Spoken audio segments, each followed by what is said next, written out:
बाकीची राज्य बघा तुम्ही. मी या हिंदीच्या प्रश्नावरती पण बोललो होतो. मी तेव्हा माझ्याकडे आले होते ना जेव्हा ते शिक्षण मंत्री भुसे, त्यालाही मी म्हटलं होतं. मी म्हटलं गुजरातमध्ये आहे का हो? या देशाचे पंतप्रधान आणि या देशाचे गृहमंत्री हे दोघेही गुजरातचे आहेत.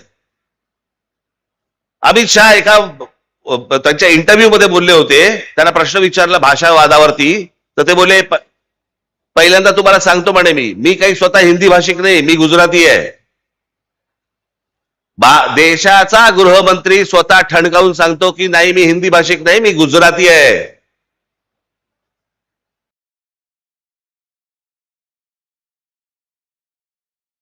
आज पंतप्रधान नरेंद्र मोदी झाल्यानंतर महाराष्ट्रामधले अनेक प्रकल्प गुजरातमध्ये गेले. डायमंड मार्केट गुजरातमध्ये गेलं.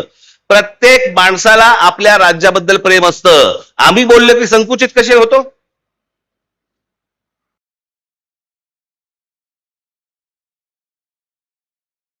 मी जेव्हा त्यांना सांगितलं, म्हटलं तुम्ही आता हिंदी आणायचा प्रयत्न करताय, गुजरातमध्ये आहे का हिंदी? ते बोलले नाही गुजरातमध्ये नाही हिंदी. म्हटलं मग महाराष्ट्रात का आणताय?